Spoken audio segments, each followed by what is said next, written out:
Fala, meus amigos caçadores de carros, tudo bem com vocês? Tenho aqui na minha garagem o carro que vocês me pediram. Esse daqui é um Volkswagen Voyage, ou não? É um Virtus, é um Volkswagen Virtus. Não. É um Jetta, meus amigos. Eles são bem parecidos. Mas esse daqui é um Volkswagen Jetta. Eu perguntei aqui no YouTube, fiz uma enquete.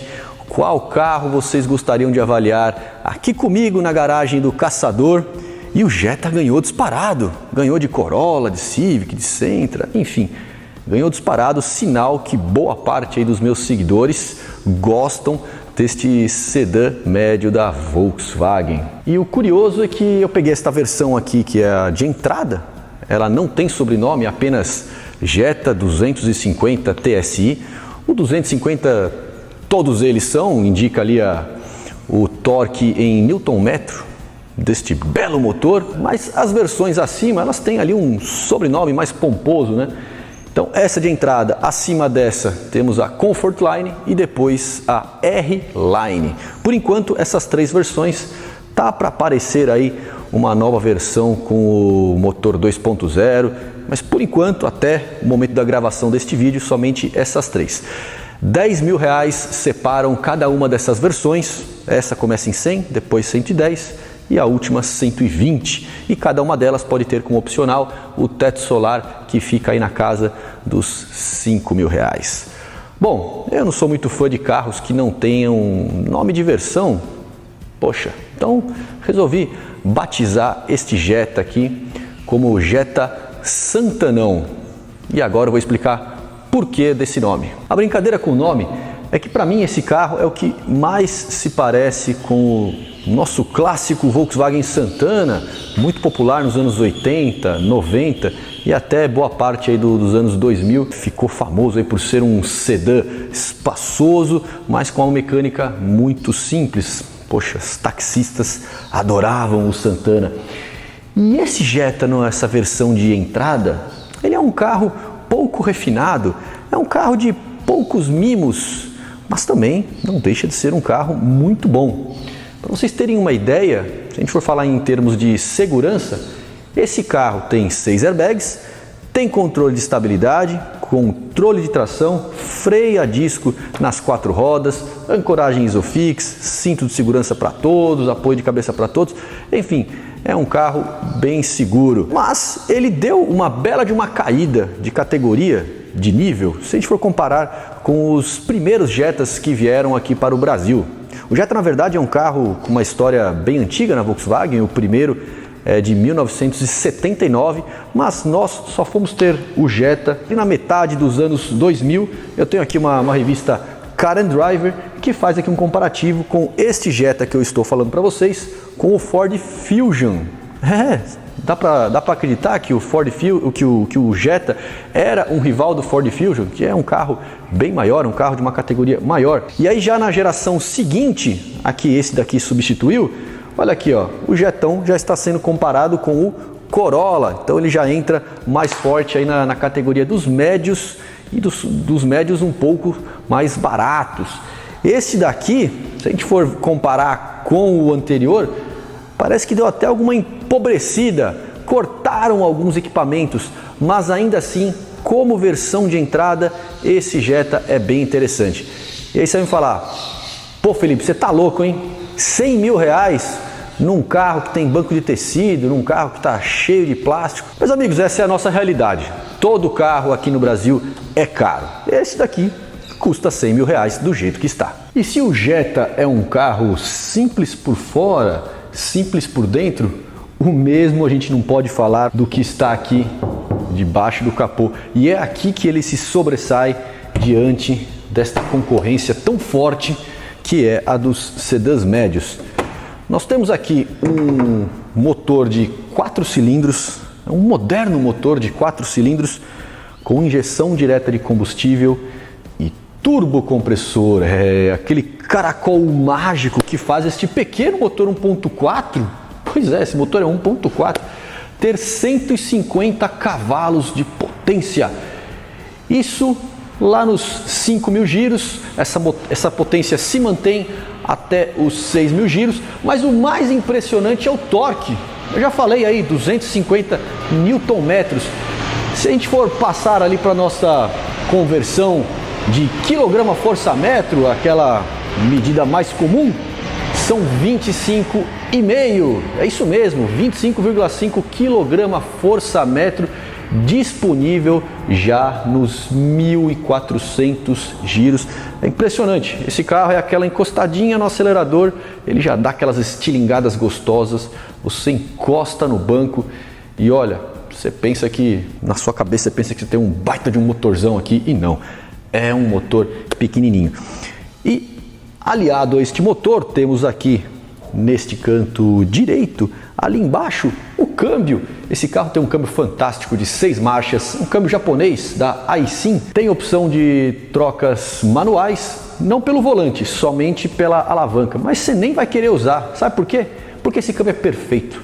Este câmbio, ele tem trocas muito rápidas. Eu já dirigi vários Jettas com o famoso câmbio DSG, aquele de dupla embreagem, que tem trocas rapidíssimas, né? Este daqui se assemelha muito ao DSG. Impressionante como esse câmbio é rápido. Delícia, uma delícia dirigir este Jetta com o motor 1.4 turbo. Outra coisa que me surpreendeu positivamente é a posição de dirigir. Eita, carro confortável, daqueles que eu sou apaixonado, né? Você deixa o banco lá embaixo, a regulagem de altura dele é bem generosa. As pernas ficam bem esticadas, conforme vocês estão vendo aqui. E o volante, por ele ter regulagem de altura e profundidade, eu consigo trazer ele aqui para mim, ó. Meus braços ficam levemente arqueados. Enfim, perfeito. É aquele carro estradeiro, é aquele carro que você pode passar horas e horas na estrada, que o seu corpo não vai reclamar. Porém, o banco é de uma padronagem bem simples, e aí, mais uma vez, esse carro me lembra muito os Santanões, aqueles de entrada, né? Gostaria que fosse dos Santanas mais completos, os GLS da vida, né? Aqueles que tinham aqueles belos veludos, né? Que saudade dos anos 80 e dos anos 90. Agora não, agora eles colocam esse tecido simples que você poderia ver num Volkswagen Up, num Volkswagen Gol. É realmente um tecido bem simples. O carro abusa do preto, tem alguns detalhes aqui prateados, mas abusa do preto. Portanto, ele de refinamento, esse carro não tem quase nada. Me perguntaram no Instagram quais os mimos que este carro tem. Eu fiquei quebrando a cabeça para achar aqui um mimo. Ele realmente não tem muitos mimos, não. Acho que dá para falar que um dos mimos dele, na hora que você trava as portas, você sobe o vidro. E quando você abre as portas, se você apertar e segurar, você também pode baixar os vidros. Não é nenhuma grande novidade, mas é um mimo. Outro mimo, a central multimídia, é daquelas que já tem o espelhamento com o celular. E isso é bem legal, isso eu sinto falta nos meus carros. Mas, por exemplo, rebatimento de retrovisor, algo que eu considero bem bacana, né, de se ter num carro, principalmente nesses carros mais largos. Não tem mais. Os Jettas tinham aí nas gerações anteriores, essa daqui não tem mais, tá? Os vidros elétricos têm função o toque, os retrovisores são elétricos, o porta-malas tem abertura interna, ele tem sensor crepuscular, tem sensor de chuva, o volante é multifunção, tem aqui os comandos do controlador de velocidade, do sistema de som, do Bluetooth, porém, ó, não tem revestimento em couro, né? É o mesmo volante que você poderia ver aí também num carro mais simples, num carro de entrada da Volkswagen. Decepciona a ausência da iluminação do espelho aqui dos para-sóis. Poxa vida, isso aí até Gol tem. Na verdade, o Santana já tinha lá nos anos 80. Santana ali no finalzinho dos anos 80 já tinha iluminação nos espelhos dos para-sóis. Esse Jetta não tem mais. Retrovisor não é fotocrômico, retrovisor simplão, tem iluminação de leitura e nada mais. Ar-condicionado, ele é digital dual zone, até aí muito legal, né? Muito bacana, algo que a gente não espera de um carro de entrada. Porém, a Volks cortou os difusores traseiros. O Jetta tinha difusor traseiro, né? Agora não tem mais. Quer saber o que é mais engraçado? O Polo e o Virtus teoricamente carros de categorias inferiores a deste Jetta, eles têm difusor traseiro.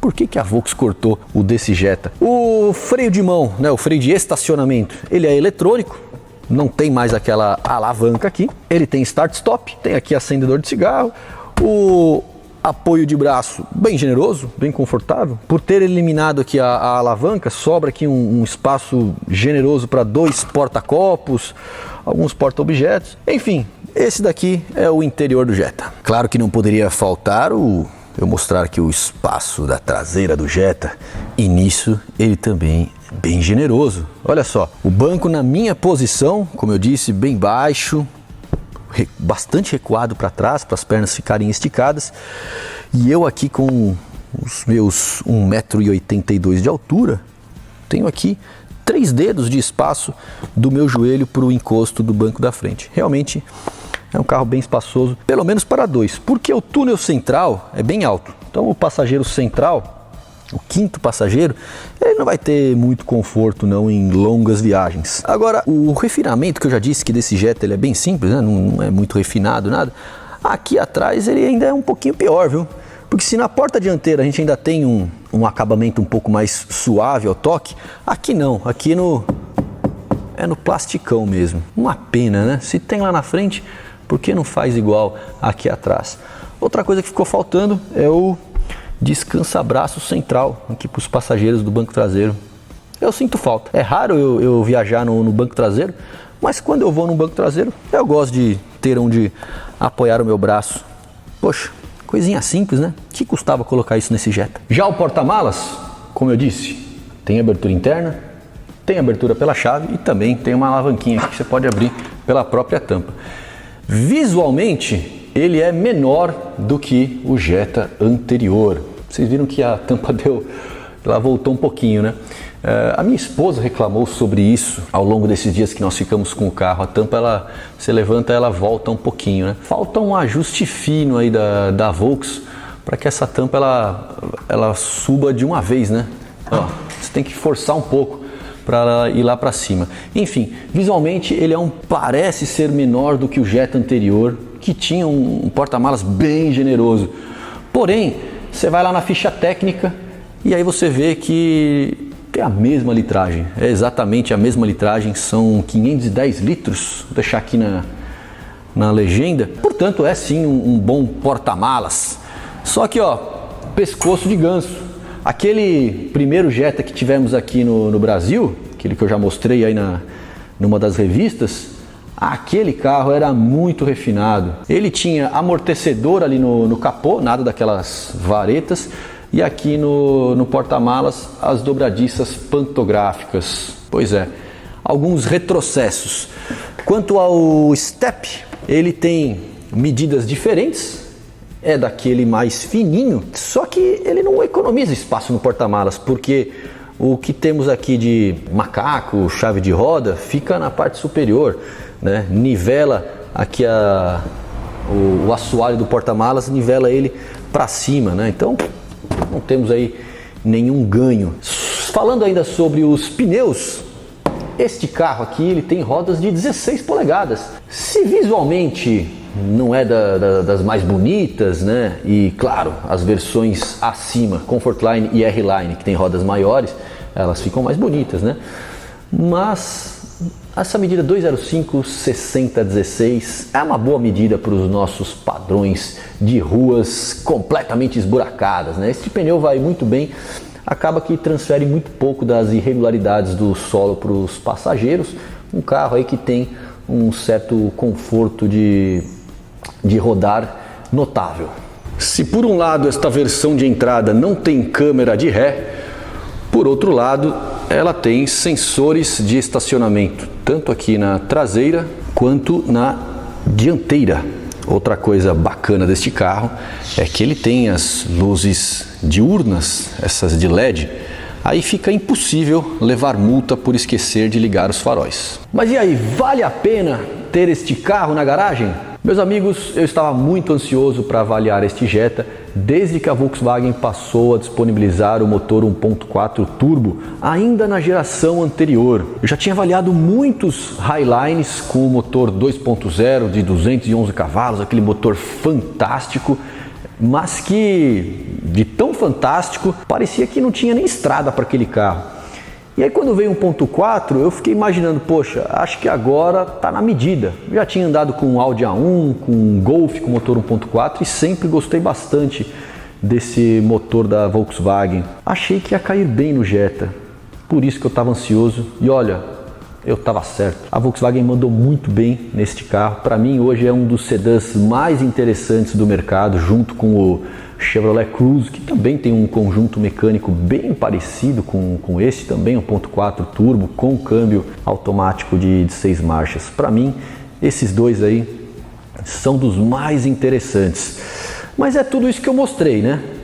Um carro aí com rodinha 16, sem farol de neblina, suspensão traseira por eixo de torção, tecido simples nos bancos. E aí parece que tá a jogada do Jetta, viu? A jogada do Jetta é você ter esta aparência de carro simples, né? Você um sedanzinho comum, e na hora que você senta ali e começa a dirigir, começa a acelerar, rapidamente você se apaixona por este carro. Portanto, meus amigos, eu teria sim um desse na minha garagem, e eu, apaixonado pelo mercado de usados como sou, não descarto ter um da geração anterior, pegar aí até um pouquinho mais completo, com teto solar, com alguns mimos que este de entrada não tem, e pagar ali na faixa dos 60 e poucos, 70 mil reais. E aí, é ou não é uma excelente oportunidade? E sobre o nome? Jetta Santanão. Depois eu fiquei pensando bem, será que é Santanão mesmo? Eu fiquei filosofando, né? Se a gente for pegar o Santana nada mais é do que a segunda geração do Passat. E depois do Santana, outras gerações do Passat vieram para cá, importado até hoje, né? Aí sim com o nome Passat. E temos ele como o sedã mais caro da Volkswagen, né? Bom, então o Jetta está abaixo do Passat, então o Jetta estaria abaixo do Santana. Bom, o Jetta ele sempre foi o sedã do Golf. E o Golf, ele entrou no mercado no lugar do Fusca. Se o Fusca aqui no Brasil era chamado de Volkswagen Sedan, meus amigos, nós estamos diante do Fusca. Esse daqui então, se não for o Jetta Santanão, pode ser o Jetta Fuscão.